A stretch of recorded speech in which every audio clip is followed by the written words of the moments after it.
Familia. We are here to discuss Uncanny X-Men 341. But Tim, who do we have on the podcast to help us discuss Uncanny X-Men 341? Well, Dave Spring, thank you for having me along for the ride. We have writer of the X-Men from the 1990s, I think specifically about 1992 through 1997, but he would be the authority on the subject, none other than Scott Lobdell. What? That's crazy. I didn't know he was still alive. Yeah, how about that? Dude, and I hope he says something funny or charming or insightful or something. He's not really known for being charming or funny or insightful, so I look forward to... Oh, wait a minute. That's me. How awkward. At least he's self-deprecating. Self-defecating? Is that what you said? Wait a minute. Self-defecating. That might be something else. Scott, are you aware of how Uncanny X-Men 341 has shaped so many of our lives, especially from a reader perspective? I've heard from reliable sources that it actually changed the entire direction of the comic book industry. And everybody, not even people who read it, but people who haven't read it and had only heard about it. And in fact, Stan, when we used to hang out, would tell me that when he was serving in the Army, which was between his Timely years and his Marvel years, he actually served in the armed services. And he said that he had stumbled across a time capsule, and none other than this issue was the one that he found. And he was so impressed. He was like, "Oh my God, Lobby, I can't believe it. Like, this is the future of comic books." And so he started, I said, "Stan, start out with just a team of 4, because it's easy to manage that way." And he's like, "I think you're right." So that's kind of how Marvel Comics was born, and it all started here. Some 30 years after.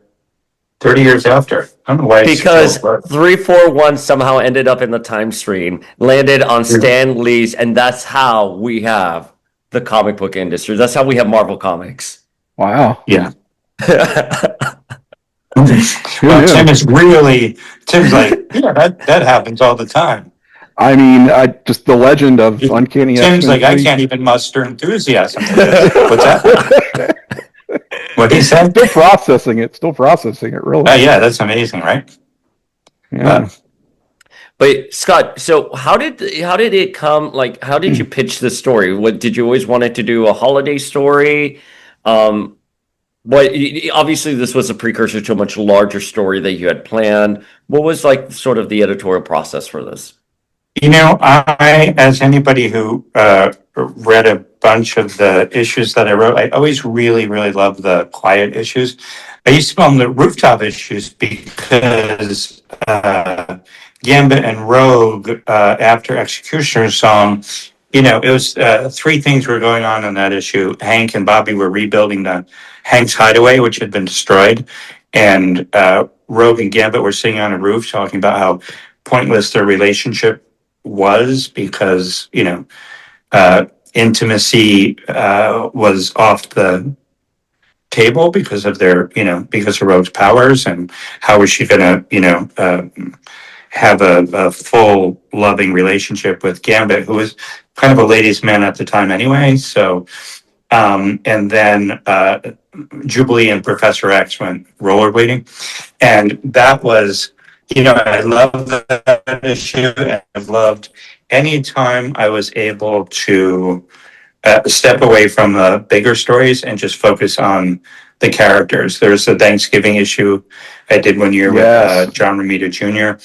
And this issue was like, what? I looked at the calendar. I'm like, oh, this is going to be the December issue.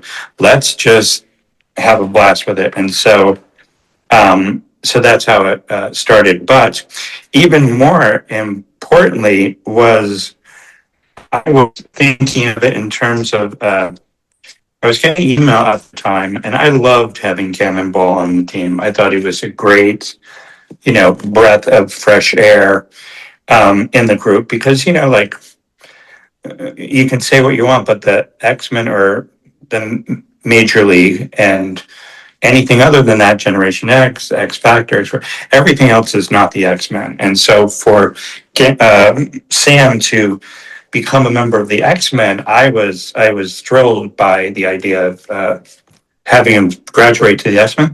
But I kept getting letters from people, and they're like, "Oh, you ruined him because you made him like he's like the baby of the team, and he's really good." And I'm like, "Of course he's good. Like, how do you think he got to that X-Men? It wasn't a favor. He didn't have compromising photos of Xavier or anything. I mean, he was there because he was ready. He was absolutely ready."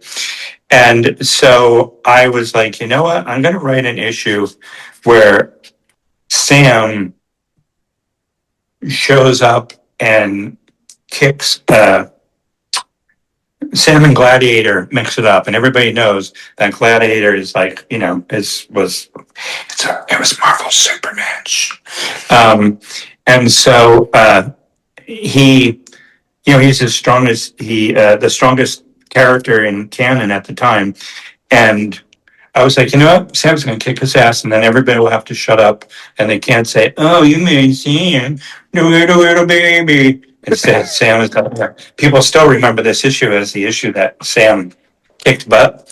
And what was always fun was, to me, Gladiator didn't have. But I'm getting ahead of myself. So but that was the purpose. It was like, yeah, let's just do a slow down Christmas issue, have a blast. There was a time during the X-Men when I had, it was the Thanksgiving issue. It's the bachelor party issue. It was the issue, The Lions Come at Night, where it was the Xavier and Magneto trapped in Xavier's mind together. And he was going over that horrible thing that happened with him and Amelia Vogt. And at the time, the head of marketing, his name was Ski, came down and he said, I wasn't around, but he went in the office and he goes, Lobdell hasn't thrown a punch in 4 issues. He hasn't, no one's punched anybody. No one's used their powers. Like, I don't know. And Bob was like, "Oh, well, we can, it's marketing." So he's like, we can change it up. And he goes, "No, I kind of like it. It's kind of weird. It's like, and it was funny because in my head I was thinking, okay, Fabian, go have your fun. And, Fabian was really good with super elaborate plotting. And I always say that I didn't know what was going to happen until the end of the issue. And I'd be like, wow, that's fascinating. There's Sabretooth. What happens next? And next month, when it was time to write the next issue, I'd be like, okay, so now we're trapped in the, room filling with water, and Sabretooth is there, and this didn't really happen. I'm just making an example. But then I was like, okay, well, how do I write myself out of this one? Because I always said I could surprise the audience. I'm sorry. I always said if I could surprise myself, I could surprise the audience. And that's what I wanted to do. I wanted to keep the X-Men fresh. So Fabian, God bless him, could tell you what happens, if he started X-Force number 1, he could tell you what happens in X-Force number 50. Because he knew, because he was a plotter and he was very good at it. Whereas I was, I don't know, let's see what happens. Let's see what characters spark, what characters does. I mean, who knew Mara was going to, turn out to be such an interesting character? She was supposed to be a one-off and die and pretty quickly, but, now people love her. So I love that you mentioned that run of issues from the engagement, which was the Thanksgiving issue, right through to the wedding, which I know you didn't write the actual wedding issue between Scott and Jean, but I was just thinking that's probably my favorite run of issues that you did on Uncanny. And it was in rereading this issue, 341, it struck me how it was kind of structurally similar to the bachelor party issue, where it's like half a rooftop issue, right, where it's kind of chatty, character focused, but you do have a fight scene thrown in there, right, so to appease the masses maybe. So you've got, you know, Cannonball beating Gladiator's ass in this issue, and you had in the bachelor party Cyclops and Cable beating up on Executioner, so you kind of get the best of both worlds, which is what I love so much about so many of the comics you wrote, particularly your run on Uncanny. So yeah, I was just astonished that you kind of went back there, as I was thinking the same thing. There's that issue with Bobby and his father, where he's holding his father on the cover, and there's Yes. so many issues along the way that I would just stop and spend as much time focused on a particular character. But I could also do action like Operation Zero Tolerance. Did not stop. It was just boom, boom, boom. But it was so much fun, And so I remember when I got to DC, eventually, maybe a month or two in, somebody on the internet had a thought and they had to share it with the world. And this was back then when the internet was, new, and people were like, "Hey, I'm going to say something." And then other people would go, "Oh, look what he said. It's true." Somebody said, "Oh, Scott Lobdell is like the Michael Bay of comic books. He only cares about explosions." And I'm like, okay, well, that's someone who's never read a Scott Lobdell issue in his life. So, so it's hard to take criticism from people. And then, I don't know, months later, somebody will be like, "Yeah, I read that. He's like Michael Bay." I'm like, I wish I was like Michael Bay. I wish I was rich. I wish I was as rich as Michael Bay. Let me tell you that. So it's like, I think I'm known for the issues that I most like, which are these issues. And other, but other people, what's the word? Mileage may vary, so. I think anyone who would say something like that is just such a mean-spirited, ill-informed person, because one, I mean, when you pick up a Scott Lobdell issue, one, things actually happen in the issue. B, and we talk about this all the time on the podcast, that we need more writers, creators like you out there in the comic book industry. What you did with Age of Apocalypse, for example, people don't understand that you challenged sales and you were doing something different, and it redefined the way that X-Men do crossovers and the entire industry. And it was at a time when X-Men was number one, and if this did not pan out, the entire industry would implode. And you did that. You had the balls to do something like that. That's not like, I just, like, again, like, I don't like the internet when the internet just doesn't give an informed perspective on something. You know what I mean? So, Well, another perfect example is, Bob Harris, God bless him, worked very, very, very hard every single day of his life when he was at Marvel. And then, Marvel, independent of him, he got word from up on high that Marvel was going to buy their own distributor and distribute their own comic books. Isn't that great? Isn't that amazing? And it turned out that the distributor, it'd be like, I don't know, saying, "Hey, we have this watermelon, and instead of putting it in a shopping bag and carrying it home, we're going to stick it into a balloon, a water balloon, and you can throw it over your shoulder, and it'll be so much fun." And instead, the whole industry just, it was a body blow. Because, this company that handled 3 states essentially had to turn around and handle 51 states and international and blah, blah, blah, blah. And it was a total disaster. And he had nothing to do with it. And I was there, and all we could do was focus on the comic books. That was our job. That was my job. That was his job. And every few years I hear people go, "Well, Bob Harris bankrupt Marvel, so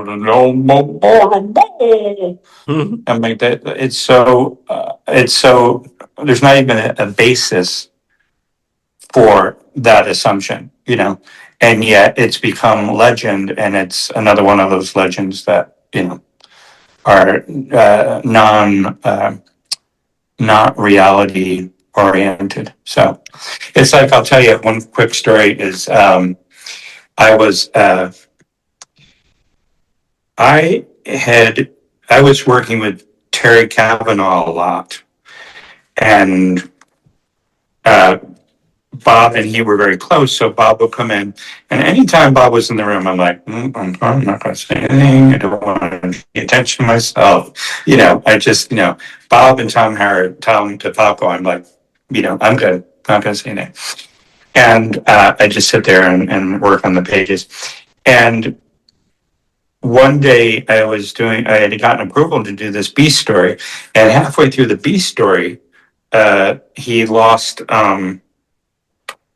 Bob came in and said to Terry, "Yeah, I don't want to do this story, so you got to change the ending and da da da." And well, that's not fair. And so I happened to go to the bathroom, and as I did, Bob Harris was walking out, and I was walking in. And it's the first time I'd ever spoken to him. I said, "Bob, I don't think it's fair that you are just abridging the ending of this story after you've already approved it. Like, that doesn't seem fair to me." He goes, "Well, life isn't fair." And he walked on, and I guess we must have had another word or two, because I remember it as like, hey, that did not go well at all. And as we got talking about to different people we knew, it'd be like people like, "Why did you get mad at Bob Harris? That's crazy. He's like the X-Men editor." I go, "I don't give a flip if he's the X-Men editor. Why do I care? I'm never going to write the X-Men. What am I going to do? Yeah, kill off Chris Claremont? There's no world in which I would write the X-Men. So really, I could care less if I, made Bob Harris upset." And then a few months later, after Chris left and John was unable to meet the deadlines, Bob Harris hired me as an act of desperation, because he'd gone through his Rolodex, and anybody turned him down because they didn't want to be the guy that destroyed the X-Men. And it was my beloved Fabian who said, I walked by and he said, give it to Scott. Scott will tank it, and then everybody will be lining up to take over the X-Men. And Bob's like, "Okay, yeah, that's a good idea." But that was the extent of me knowing up until that day when Bob Harris said, "Can you do this issue?" I'd only had, four sentences with him, and it was a disaster. But to this day, if you look up, why Scott Lobdell got work at Marvel, it's because he went to high school with Bob Harris, and they were best friends. And Bob Harris said, I'm in charge of Marvel. I'm in charge of the X-Men. So you come over and write the book. I'm like, what are you talking? It's just this funny world. When I got DC at the start of 2000, I'm going to start New 52. I met Jeff Johns in his office. And, again, I didn't know Jeff. He didn't know me. But we were talking, and he goes, "Scott, let me just give you a piece of advice. You've been away for a while. You're back now. Don't ever read the comments." And I said, "Oh, okay." And I went out and read the comments, and, I probably still have scars, somewhere. It's just like, it's like entering, I don't know, if there was a Twilight episode of Gladiator, that's what, the internet is. So, and that's certainly what comment sections are. So, in the old days when I was, the old days I would write a comic book, and somebody would read it and they go, "Oh, I like this, and I like this for this reason, and for that reason." And I'm going to go get a piece of paper and I'm going to write down my thoughts, and then I'm going to get a stamp. "Mom, do we have any stamps?" "I don't know." I'm going to go to the post office. They have stamps. And get a stamp. "And how much is this to send?" "Oh, yeah. Okay, well, I'll come by now. They'll put it in the mail." And, a week or two later, it shows up, and I would go through the mail pile and read it. And they were often very insightful, interesting, sometimes tear-jerking. Sometimes, well, that's not what I would have done. But, when I went to DC, there were just posts that say, Scott Lobdell is cancer. Scott Oh, Lobdell's writing jeez. causes cancer. It causes cancer. You people are sick. Like, holy moly. And to this day, I mean, I'm sure people on message boards are going to be like, meh, meh, meh, meh, meh. I don't know that it's gotten that much better, so. No, it's But gotten significantly I miss worse. letters. I miss letters. I mean, like, hey, I loved Legion of Superheroes when I was a kid. And when John Byrne came over and took over Superman and made him so he was never Superboy, I didn't say, hey, John Byrne, is tuberculosis because he got rid of the Legion of Superheroes. I mean, the truth is, the Legion of Superheroes were there before him.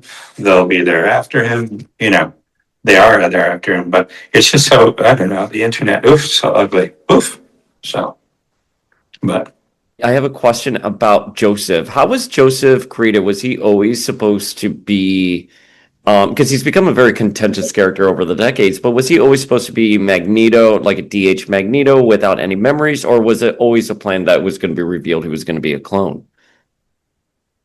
Oh, I don't think either of those are true. To me, he was always Proteus because the argument that I was making, the argument I was making was nature versus nurture. Like if Magneto forgot everything he knew and got a second chance at life, without all his backstory, could it be that he would grow, that he would manifest as a better person if his trauma was gone? And Proteus was another example of a character who, was pretty much screwed coming out of the womb. He was just, always a mess. He was dangerous and he was psychotic. And I thought, well, what if he's given that opportunity? And when he comes out of the woods, he comes out of the woods as, this character that they call Joseph. And he was going to, and that's where his story was going to go. And if you look at it, like, this is a perfect example. The scene where he kisses her on the head, and it's like, that's not something Magneto could do. He can't cancel out Rogue's powers. Hello, Ah, how did I not So- know that? You probably have mentioned that to me over the years, but like it never stuck that that was sort of your intent with him, was that he would be Proteus. Yeah, and I thought, okay, that would be really interesting because, like, they're going through this idea of, can we accept Magneto? And then the idea is when the reveal was to come, it would be like, well, okay, we accepted him, but we didn't accept him as Magneto. We accepted, Proteus. And because I thought, I mean, geez, was Chris and John, that first Proteus saga, holy shit, was that dark. Yeah. Oh my God, it was so dark. It was so, I remember reading it, getting chills, going, oh my God, who the heck is this character? And I was never able to use him, I don't think. No, actually, no, I did use him. You know where I used him? Where?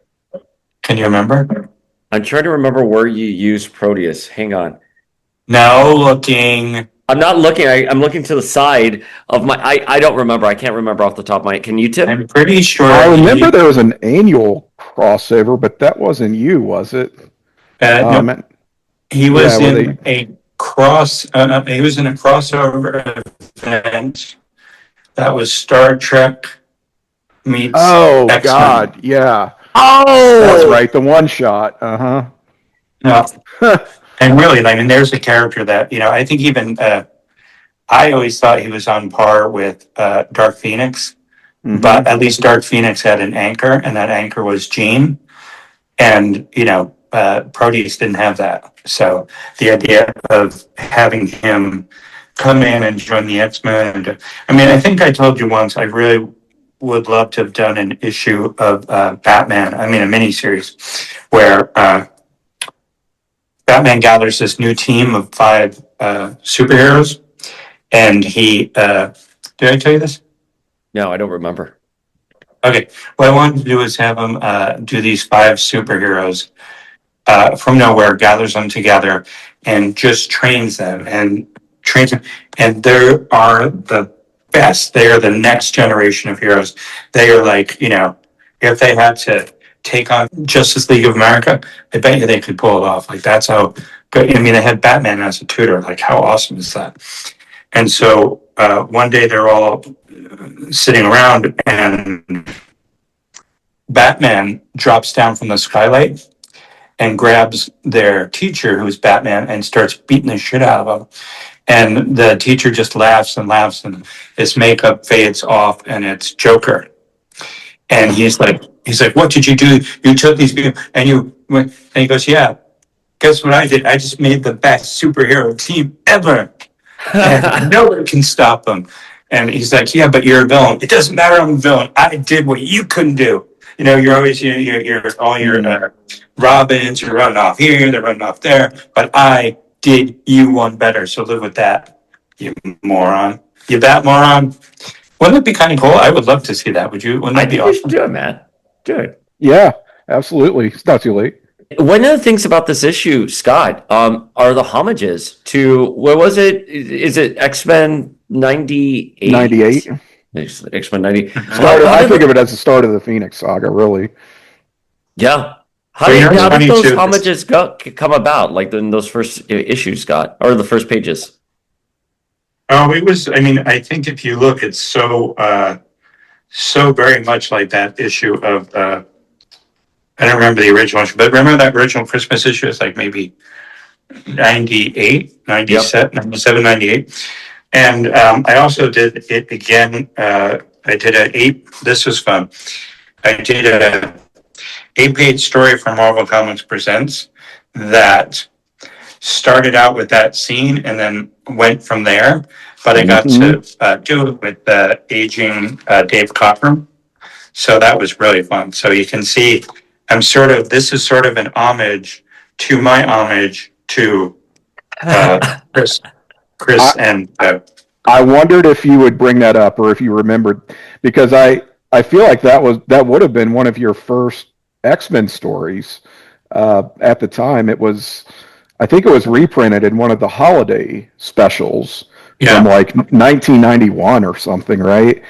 And it's the X-Men and the Brotherhood basically competing to find the world's most powerful mutant, which we won't spoil who that turns out to be, but it's a great story that people should definitely check out. Just between the margins of X-Men 98. Yeah, and at the time, nobody was reading that book going, you know what, this Scott Lobdell guy should start writing the X-Men someday in the future. But it was fun to work with. Holy moly, was that fun working with Dave. Here's a little inside scoop. If you look at the picture where he enters FAO Schwartz, I used to have a giant, like 6-foot teddy bear that I named Jumbo, and he was in my loft when I lived in New York City. I lived in Tribeca, and so I put Jumbo in the issue, and they even shout Jumbo. So this issue is filled with little things that nobody else would ever even recognize because. Well, the Jumbo, I mean, that's adorable. I always did wonder about it, but I always thought FAO Schwartz, they had so many toys and so many crazy things there. But you know what else you have that's a homage here, though, or a call out? It's Bob. Bob is there in the Marvel office, and he's talking about you and Joe. Yeah. Was that very overworked? He seems very overworked. Yeah, and that was the thing. Kiss the boys goodnight for me. Oh, he had triplets at the time. Yeah, that was one of those things. Like let's see, say call about Magic tickets. I think Mets tickets. I thought it was Magic. Magic? I don't know sports, right? There was a team called Magics, right? I was just thinking what's he saying? What's he saying in that first issue? Oh, it says call Horace. Who's Horace? Oh, call about Um, magic tickets. Call about magic tickets. That's like Yeah, but it's a post-it. Yeah. in the very first panel on that page, he says he has a post-it that says call Horace. I don't know who it is. Interesting. And But I number one do down. love the fact that, like, as they're fighting, Gladiator gives him a smirk, like, this is like, okay, I'm getting ready to end this, because you're a little Earth boy and you're going down. And then in that moment, because he says, he says, always take the fight from Professor X, or the first lesson Professor X ever taught us, the very first day of school. And he goes, I don't believe this. It's actually like always have the upper hand. And all of a sudden he goes, do we just stop mid blast? He said, yes, but that ain't possible, because impossible is a matter of perspective. And all of a sudden he's like, well, what? You're right. It is. And here we go. And in that moment he realizes that, if he can change his perspective on the battle, and because it's been firmly established in the comic book world, is that Gladiator is always as strong as he has to be. Hulk would get stronger the more angrier he got. But the whole point of Gladiator was that his power is based on his confidence. So all Sam has to do, he's not going to beat him up. He's not going to use the blast. He's not going to do anything other than he's going to change how he deals with, and he's going to reach in and give Gladiator that one instant of doubt, and that would be enough for him to win. And and everybody who was like, oh, you're treating Sam like a baby, I'm like, well, Sam just kicked Gladiator's ass, to you. Well, that to me is like absurd because first of all, like it kind of like what you said that like the X-Men were the big leagues, and like anyone who was on Generation X, X Factor, even X Force, striving to be a member of the X-Men, that's like the top you can go. And even he may have been the big fish in a small pond, but now he's a small fish in a big pond with the X-Men. And this issue like really proved and solidified why Sam belonged on the team. And again, it's a little bit more, and I was thinking about it, like I think it's just like an incredibly uplifting story, given everything that happened to them following Onslaught. I mean, Sam even says it, everything we've been through this year as mutants, and like now we have a chance to find a path forward. And when he's fighting Gladiator and he actually overcomes him, like it's fun and it's a good message. Mm-hmm. Yeah, I loved it. It was a fun issue, and it was fun just to see, somebody unleashed. It's always like, oh, now Wolverine's really, really mad. Sabretooth is really, really mad. And it's like, well, what happens if Sam is like, you know what? I'm going to take everything I've learned all my years before the X-Men, as an X-Men, under Xavier, under Cable, and I'm going to kick this guy's ass. And he's learning on the spot. He's learning on the spot how to do it. So it's great. Mm-hmm. Applying everything he's ever known. Yeah.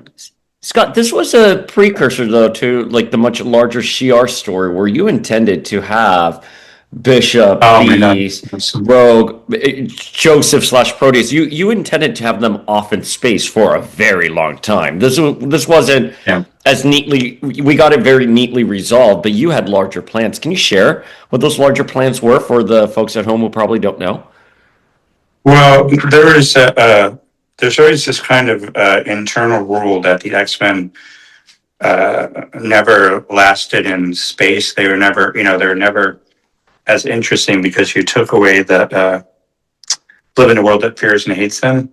So internally, the office was always like, oh, you can't have them in space. You can have them in space for an issue or two, but that's it. And I was like, no, I want to send them off to war. There's this movie called, what is it? Not the Days of Our Lives, the best years of our life. I'll tell you what it was. It was about these characters who came back after World War II, and one was missing his hands, and the other was running for office. It was like how these people are all impacted by going off to war.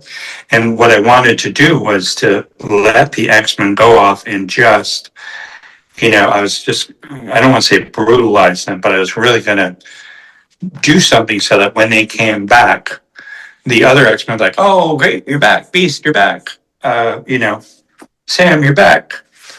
Rogue, who's this guy you're with? You're back. And the idea was they were going to come back and they can't relate to him anymore. Like, they've been to war. They went to war in the heart of the Shi'ar Empire, and they, probably had to kill Shi'ar guards, and they had to kill aliens, and they had to, maybe a planet or two got destroyed. Like, it was hell. War is hell, and war changes people. And the idea of bringing back, like, first we follow them, so we're going, holy shit, was that terrible.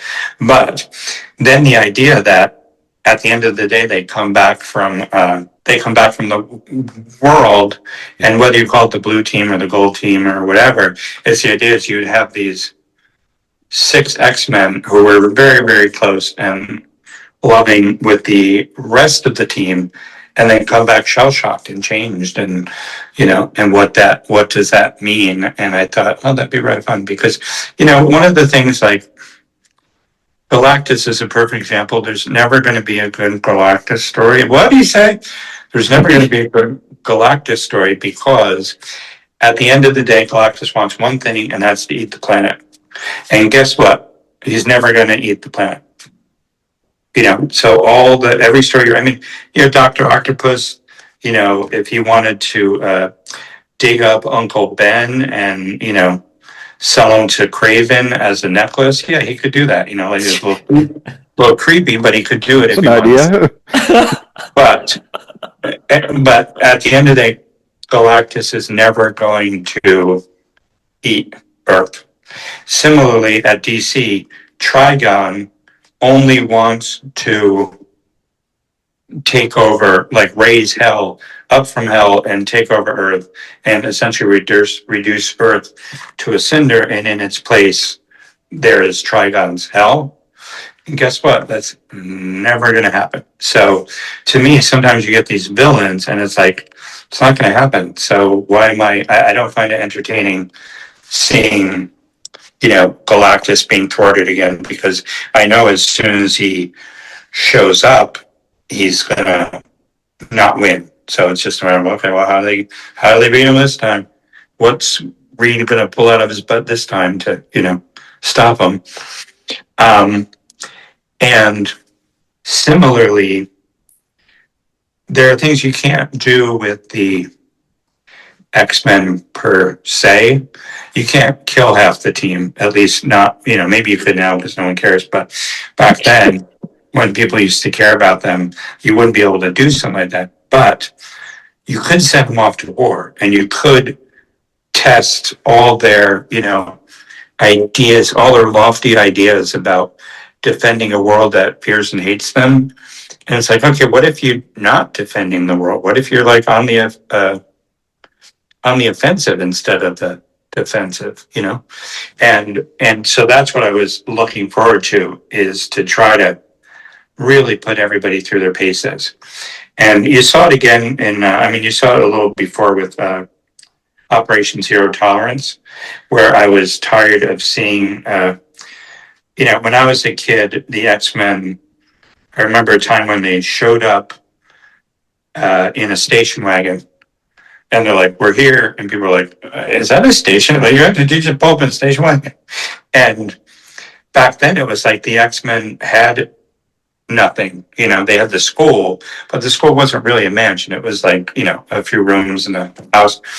They didn't have the Blackbird. They didn't have the healer who, you lop off a character's head and they're like, well, we'll bring the body and the head down to the Morlocks.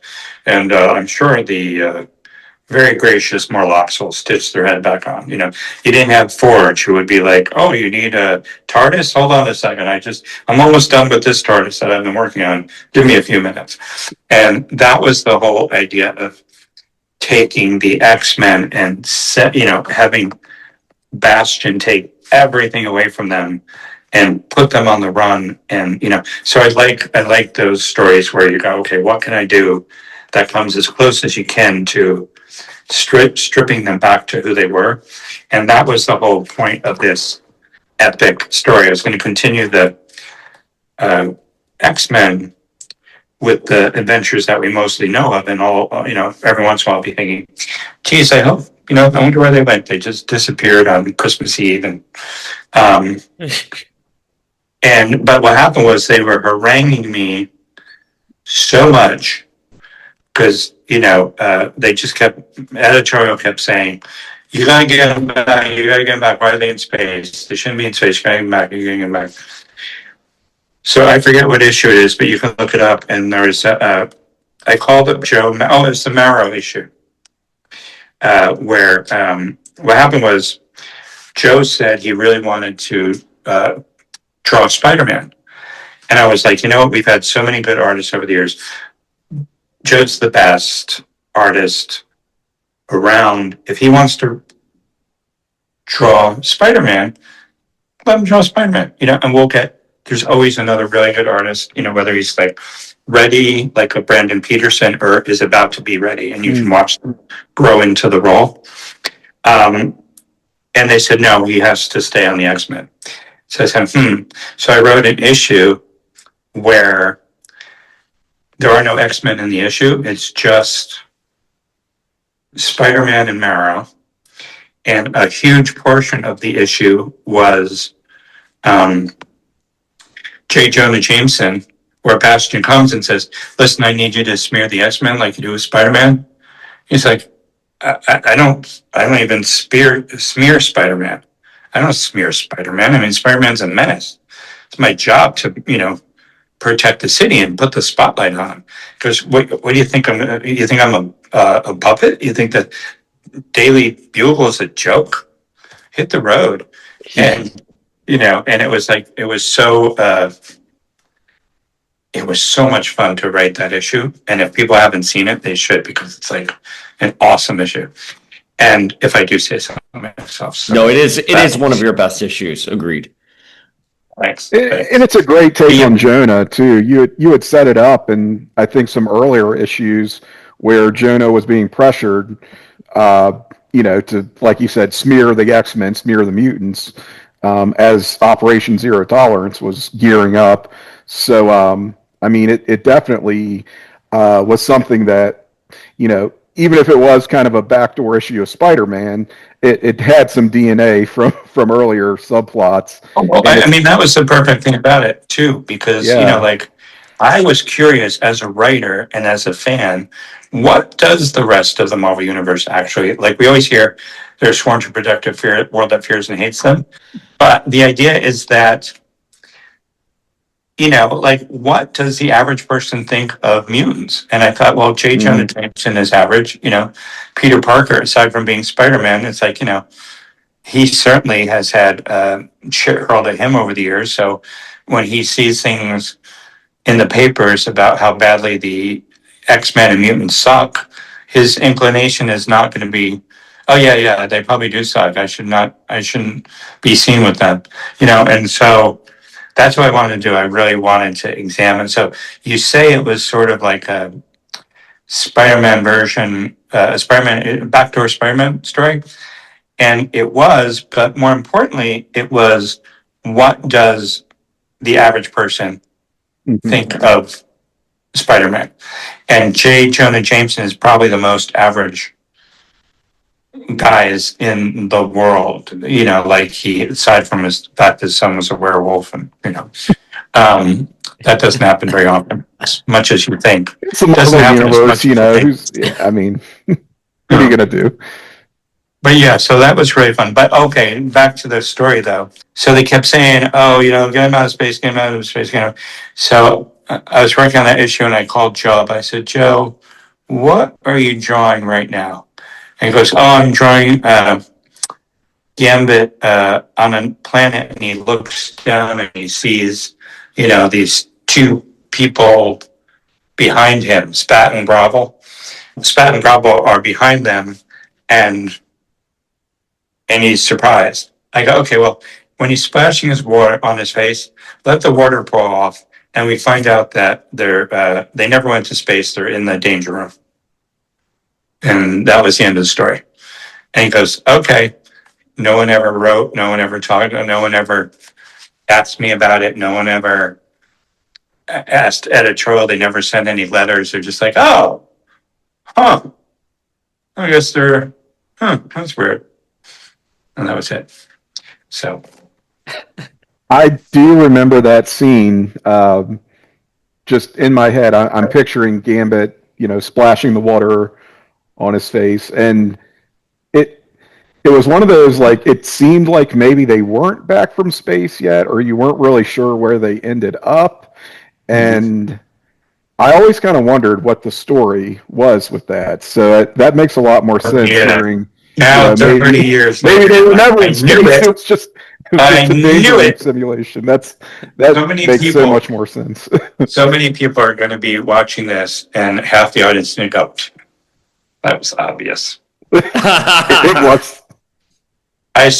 My Reddit thread that started 10 years before Reddit, I called it. Very good. But I will tell you, I'm just teasing you, Tim. Spat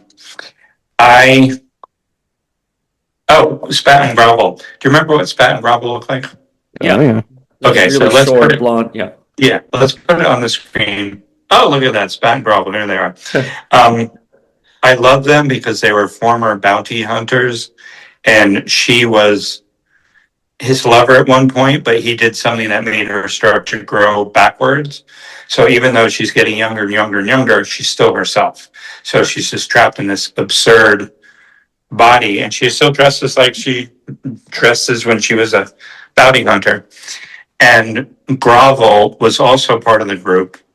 And really, at the end of the day, he is a kind of an iguana, I guess, a big iguana. Mm-hmm. I don't know why you need an iguana to break into, like, to be a Thieves Guild member, but he was. And everything that Joe and I were doing were turning into toys. Like, every single character we created was being turned into toy. And we were on the phone. I go, let's do something. Let's create the most absurd character that they would never, ever make into a toy, just to see if we can do it. And so we created Spat and Grovel. And I don't know, maybe a year later, you can look it up. You can buy Spat and Grovel. Yeah, Marvel's Most Wanted figures. I was with Nate and Blink. Yeah. And so it's like, so it was fun. So I guess we lost that bet with ourselves, but I love the character. So I'm just gonna. I shit you not. I remember buying that 2-pack at KB Toys. I was with my dad. That was the only time my dad ever commented on any kind of X-Men action figures, anything that I was interested in. And he just looked at me and said, "What is that?" And I said, "Oh, it's X-Men." He goes, "It is?" And I said, "Yeah, it's newer, but it's X-Men." He goes, "Okay." Like, that was the one that completely threw him, where it was just like he seemed like he was used to some of the other, figures I was into. The characters he knew to a certain extent, but that was like, what is this? Now, what would make this a perfect story is if you said that it was Stan Lee, and he knew that someday there would be something called podcasts. Sadly, don't forget this. Stanley. Don't forget this story, Tim.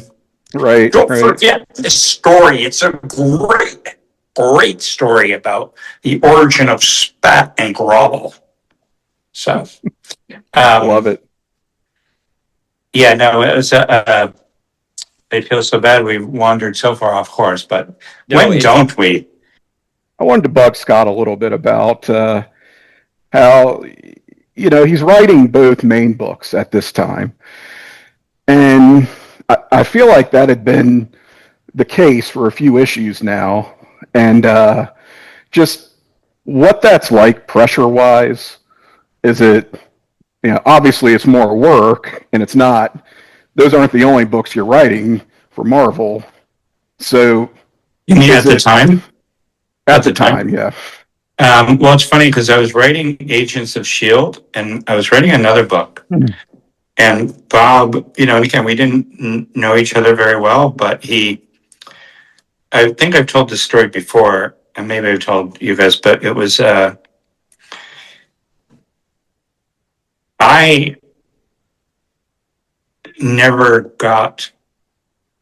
was never given the X-Men. Mm-hmm. I was doing one issue of Uncanny and one issue of X-Men overnight for 6 months. And I thought at the time, you know what? If I never write another comic book, I got to write 6 issues of the X-Men. Is that like the coolest? I mean, who would ever, I never thought that. I never never in my wildest dream. When I took over Alpha Flight, I thought, you know what? I'm going to kick X-Men's butt. I'm going to bring this Alpha Flight team and I'm going to make it the #1 comic book in America. But then I got fired while I was doing my first 2 issues of X-Men. So I, like I said, it was never given to me. It was like those 6 issues were over, and Fabian was supposed to take over the 2 X-Men books. And Bob was like, well, if you were going to do the next issue, what would you do next issue or 2? I said, well, all we hear about is how Storm and Forge are each other's chosen love from, the dawn of time or something. But we never see them together. Like they're never on page together. They don't talk. You don't even get Storm going, okay, thanks, Forge. Yeah, bring home some milk. You got nothing. And so I said, I want to wrap it up. I want to, to have her firmly committed to not leaving with him, because he says, listen, we're going to, this is life in the X-Men. It's always going to be this way unless we make a life for ourselves. And she thinks about it. And just as she's about to say, okay, he comes back and goes, you know what, I told you were never going to be able to make that decision. So I'm leaving. And she breaks down. And I would get letters and people would say I can't believe you made Storm cry. Storm never cries. Storm would never cry. Storm would never cry. I'm like, geez, Storm would never cry. Holy moly. This, I don't know anybody that doesn't cry. I cry in a good AT&T commercial. I'm sobbing, if a good one comes on. But the idea was that I didn't have any time to process what I was doing when I was writing 2 X-Men books a month for 6 months. All I had to do is get this issue out and the next issue out and the next issue out and the next issue out. And then when I started writing the X-Men, it was late because, the guys deliberately brought us to a point before they left for Image that all the books would be behind. And they're like, and I was like, back at you. And so that was, the experience, kind of it wasn't a game, but, it was a game. You would see the comic books top 10, and it was all the Image books, and Image 1, 2, and 3, and, X-Men was 10, 11, and I'm like, let's see what we can do about this, And then eventually when we finally did Age of Apocalypse, it was Image what? Are they still publishing? It was they were just nowhere in the top 20, I don't think. So, yeah, no, I wasn't, something similar happened to me. I was doing stand-up comedy, and I was going to all these different clubs. And the one club that I started at was called Bananas Comedy Club in upstate New York, in Poughkeepsie, where I was from. And I wanted experience. I'm like, oh, I'll, get a job as first I started out as the banana out front waving to people in a big banana costume. And then I eventually went to seating people at the club. And then I was waiting tables, and I was maybe the world's worst waiter ever. But I was getting ready, and then I knew that I was ready, and I said to them, I love them dearly, Harlan and Arlene, they were the club owners, and I said, I really wanted to get on stage. And they're like, Scott, that's never going to happen. I said, well, then I'm going to move on. And it was very sad because I love them, they love me. And one night it was the show started at 8, and at 5 minutes to 8, I got a phone call, and he goes, how quickly can you get here? And I said 7 minutes, because it was like 6 miles away. So I ran, and I took my jacket, and I threw my lucky jacket, and I threw it in the car, and I drove there, and I walk in, and as I'm walking in, he stops me, he puts his hands on my shoulders, and he goes, can you do this? I said, absolutely. And he goes, okay. And they used to have the MC's voice recorded earlier in the day, but instead they start the theme song, and it's like, and please welcome from clubs and colleges all over the country, your host for this evening. And all of a sudden it stops and you hear, Scott Lobdell. And I walk out, and I killed them so hard. And they were like, after I came out, it was like being in the Super Bowl. Like, all the people that worked there were like, you did it. And that's kind of like, I didn't have any time to think about it. I just had to do it, Same thing like with, Sam. He just had to do it. And that's how I feel. So, no, I really didn't feel any pressure. And because I wasn't plotting a 8-year legacy, 7-year legacy. I was just, what are you doing this weekend? What are you doing tonight? I'm writing. Yes, I gotta finish this issue. But I remember I was writing Shield and something else, and Bob said to me, I don't want you to not make money and I can't tell you not to work on other books, but I would rather you not work on anything other than whatever X books you need to do. And I was like, okay. And then, for the longest time at Marvel, I didn't write anything until I think it was Heroes Reborn. So yeah, the Heroes Reborn Iron Man, right? Yeah. And when it started, everybody's like, oh, great, he's going to make Iron Man just like X-Men. I'm like, why would I do that? He's nothing like X-Men. And then when we came back, they said, will you do Fantastic Four, Heroes Return? I said, sure. And then everybody's like, oh, great, he's going to write Fantastic Four like the X-Men. I'm like, why would I do that? It's nothing like the X-Men. So I've had a lot of fun over the years, like looking at a book and going, what is this book's voice?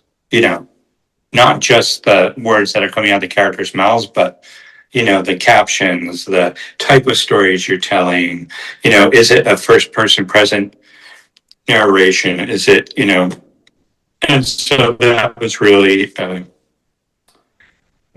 so to answer your question, no, I didn't, I don't think for a minute did I feel, because even that very first night when everybody at Marvel was at the Marvel Christmas party and Bob walked into Terry's office and I was there and he said, walk with me. I'm like, okay. I'd seen him do it with many other people before. And he walks me to his office and he says, he has these thermofaxes and he puts them on the table and he goes, 22 pages in 24 hours. Can you do it? I said, yes. And in my head, I said, yes, without a moment's hesitation. I said, yes, because in my head, I instantly weighed the idea that either I was going to do it, it was going to come out like crap, and people would go, Matt, he had 22 hours, he got the book out the door.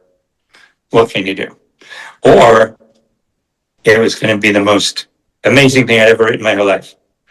And it was a win-win. It wasn't like a win-lose, it was a win-win, because either I was going to pull it off and I would be, it's like Charlie Brown, like with the goat. I'm either the hero or the goat. I was going to be, one or the other. So I didn't really have anything to lose. So, but why were you nervous for me? No, I just You're like, wondered who what it the was heck like. is this guy? No, I mean, it made all the sense in the world. It was just you wonder, flying solo. There's the two main X-Men titles at the time, and typically, you had two writers, and when you're down to just, the one guy, it's like, do you prefer having, kind of a not so much a co-writer, but a collaborator, or is it even easier from the standpoint of, well, I don't have to coordinate plots, we don't have to share characters, we don't have to, Well, I could, know. I mean, I think I'm a excellent collaborator because I Mhm. like, and you have to be, you're working with artists, you don't know what they're going to draw. You don't know what they're Yeah. doing. And in the old days, you'd have 6 months to fix it. And nowadays you have, the book is at the printer. We're going to tell them to hold up. Can you give us 2 more pages? And you're like, but back then you had to, collaborate more. And so I love collaboration. I've written movies with Fabian and I have written movies together years later. But he, we should have him on someday. We should talk because we do love each other. So, but in a way, there was an easiness to me doing Uncanny and Fabian doing X-Men Mhm. because he loved Mr. Sinister. And he would fill out Mr. Sinister. And I would always be like, what has Mr. Sinister ever done except go like this at the end of an issue? There's always a splash page of him going like this. And I said, I think that's where he gets the goatee from. I think he just, but Fabian loved him. So it's like, you know what? Do Revenge, do Sabretooth, do Arcade, do, all those things. And that'll leave me, to do the things that I wanted to concentrate on. So if I had a cover with, two people the Storm covers are a perfect example. My 2 issues after X-Men after the initial run had those 2 amazing covers. The one where she's crying in the rain, and then the other one where her and Forge are about to break up. Great. I was going to say yes. Oh my God, such amazing cover. But if you look what he did, he introduced a character named Hazard, who I don't really know. I still don't know who he is or what he did. And no offense, Fabian, I'm just saying I don't know. But let him go do that, and I'll go do this. And, there's a symmetry. But there's also something really fun to be like, have an issue of Uncanny and, somebody sneezes in Uncanny and someone says, God bless you over an X-Men, it's like, that was really fun. But even so, like, I think we've all seen series where, I don't know, like Superman, Death of Superman, that was a crossover, but it was very much like you had to read Action Superman, amazing, not amazing, whatever it was like this thing. Whereas I tried to, even when I was writing both books, like when I was writing Operation Zero Tolerance, but also From the Ashes, I think, no, what was it? What was the Genosha storyline? It wasn't From the Ashes. It was Eve of Destruction. Eve of Destruction, yeah, and the other one, Operation Zero Tolerance. And they existed in the same world, but they were their own book. And so that was always important to me. Like there would be some tethering that went on, but you didn't have to, although I don't know why anyone would not, you didn't have to read Operation Zero Tolerance. Why would anyone not read? And you didn't have to read Eve of Destruction, but you could, and you felt like you were, getting the whole story. Because I know, as you know, that at one point comics became, not only did you not get a whole story, you don't even get a whole 4 stories or 5 stories or 6. Okay, now it's the 6th story. Okay, now I got a whole story. Thank you. That only cost me $20 when it used to cost me $3, but not even $3. What is this? No. That was How like much what, was this? $2.99? Oh, it's $1.99, One? and it's a classic. And that was fun too. I mean, I loved. I will tell you one last thing. People would always say, "Are you ever afraid you're going to run out of ideas when you sit down and you start writing? You're afraid you're going to run out of ideas?" I go, "Oh my God, no! I am afraid I'm not going to have enough space this issue for all the ideas." And if you look at my X-Men run, especially with Joe, but a lot of X-Men runs, it was like, it wasn't a book that you could read in 5 minutes. There was always, it was almost like what became Seinfeld, where, at first Seinfeld was fun, but eventually you would watch Seinfeld and you realize that, like, or if you missed an episode, people go, "Oh, what was it about?" You go, "Oh, well, okay." So George, and like 10 minutes later, you go, "Oh," and so then Elaine, and I did it, and it like took as much time as it was to watch the episode, and you're still going, "Oh wait, oh," and then Kramer did and so I don't know how they crammed so much story into. If you really look at the later, some of the later episodes, holy moly! Like they started out doing. Where's our car? Where do we park the car? That was the whole episode. They did an episode where they had to wait in line at a Chinese food restaurant, for the whole episode. I mean, but then eventually it became, this opera every month, every week rather. And, I don't, shouldn't say this, but I think that when I was clicking my most, whether it was after a issue, like a execution song issue or something, or whether it was when I was just like, I'm going to focus on the characters. I don't care about most of the other details going on right now. Even one or the other, it always felt like you came away with a book and a story, and you got your $1.99 worth.